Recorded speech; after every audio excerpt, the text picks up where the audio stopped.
Dito si Idol Cindy Marchan natin. Idol, bag raid. Sa'yo ba tong bag na to? Damit. Para sa sapatos, wet wipes and toothpaste. Rackets, ID, resistance bands, markers, for signing, grips, and headband. Tripod, chargers, powder, foot powder para humot, and ano to? Well, dito. Resibo. Ano to? Resibo.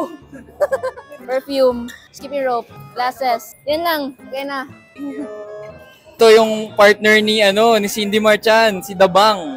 Bag raid tayo, Idol. Ito yung mic. Hello guys. Tennis ball, earpads, para sa sapatos. Kung mabaho sapatos nyo, bili kayo na to. Tapos tatlong racket, isa training racket. Then thank you Alp Sports. Yung next bigyan ni Tito Joel. Shout out Tito Joel. Mga damit, then requirements sa training ni Coach Ene. Tapos para sa paa, perfume na walang laman. Alcohol, cellphone, charger. Charge ka?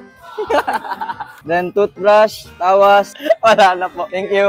Guys, isa pang content creator nandito, si Drew Bean. Bag raid, naka J-Nice bag siya. Oh. Sapatos. Ito yung sapatos ko guys, Sirana. Mas-sponsor. Ngayon sa deodorizer tayo para di mabaho. Ito pala yung lalagyan na ng racket ko guys. Di ko na ilalabas kasi tapos namin maglaro. Then water bottle ko. May sticker din. Tapos ito yung health kit natin. Ilaman niya guys. May mga damit tayo pang gala. May extra socks tayo. At 2x2. Wala nang laman. May lotion, charger, may patella band, push pop, may ballpen, may earphones, may susi. Yun lang guys. Thank you.